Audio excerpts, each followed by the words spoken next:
भारत में कई पवित्र स्थल हैं, जिनमें से एक है अमरकंटक। अमरकंटक देवों और ऋषियों की तपोस्थली है। सराई साल के पेड़ों से घिरा यह क्षेत्र भक्ति और शक्ति का प्रतीक है। अमरकंटक की सुंदरता इसके घने जंगलों से है, जो अलग ही अनुभूति कराते हैं। अमरकंटक पवित्र इसलिए भी है क्योंकि यह पुण्य सलीला मां नर्मदा का उद्गम स्थल है।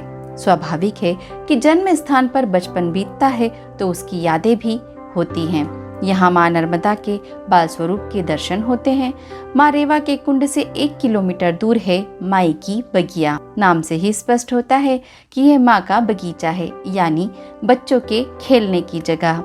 इस स्थान की मान्यता है मां नर्मदा बाल रूप में अपनी सखियों के साथ यहाँ खेला करती थी। माई की बगिया में कुंड है, जहाँ जल स्वरूप में मां के दर्शन होते हैं। इस कुंड को चरणोदक कुंड कहते हैं। यहीं पर गुलबकावली का पुष्प खिलता है, जो भारत में बस यहीं होता है। अब यहाँ से ले जाकर और भी जगह लगाया गया है। गुलबकावली का पुष्प मां नर्मदा को अति प्रिय है। इस पुष्प से नेत्रों की दवाई बनाई जाती है, जो नेत्रों के लिए लाभकारी होती है। माई की बगिया मां नर्मदा को समर्पित है। यहाँ माई की पूजा की जाती है। परिक्रमावासी यहाँ से परिक्रमा भी उठाते हैं। यहाँ से तट परिवर्तन भी होता है।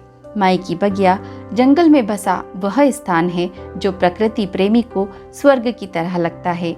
अमरकंटक में महादेव ने भी तपस्या की है, इसलिए यह स्थान अलौकिक है। आइए और जानकारी लेते हैं मां की बगिया के पुजारी मनोजकांत तिवारी से। बोलिए नर्मदा मैया की जय। है मैं माई की बगिया में सास की तरफ से कार्यरत हूँ। यहाँ श्री नर्मदा जी के बगिया में पुराणों का ऐसा धारणा मानना चला रहा है कि भगवती नर्मदा जी की बचपनावस्था बाल्यकाल अवस्था इस तपो स्थल में बीतने के कारण से इस स्थान को श्री नर्मदा जी की बगिया मानी गई। बगीचे के नाम पर पेड़ पौधे आम अमरूद वगैरह सब लगे हुए हैं, जो प्राकृतिक माने जाते हैं। एक पुष्प का पौधा जिसका नाम गुलबकावली है। पुराणों का ऐसा मानना है कि माई की बगिया में प्रकट का लगा हुआ दलदल में पहली बार देखा गया है।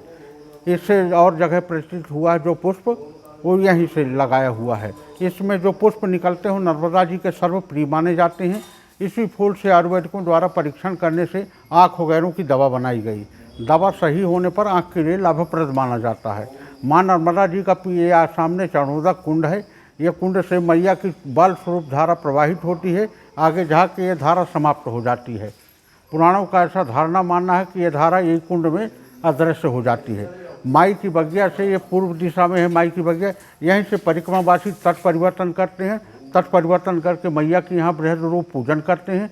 पूजन करने के पश्चात अपने जल परिवर्तन करवाते हैं, कड़ाही कन्या भोजन इत्यादि करते हैं।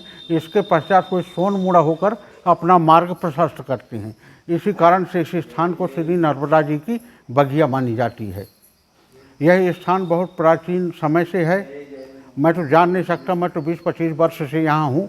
लोगों को बताए अनुसार ये बहुत प्राचीन 100-200 वर्ष, मुझे ज्ञात नहीं इसकी मूल जानकारी, पर बहुत पूर्व से स्थान प्रचलित है। यहाँ से नर्मदा जी के मंदिर में यहाँ से पुष्प चढ़ाया जाता है, लेके तोड़ के मैया के बगिया से पुष्प लेके वहाँ नर्मदा मंदिर में नर्मदा जी को अर्पित किया जाता था। इसी कारण से इस स्थान को श्री नर्मदा जी की बगिया मानते हैं।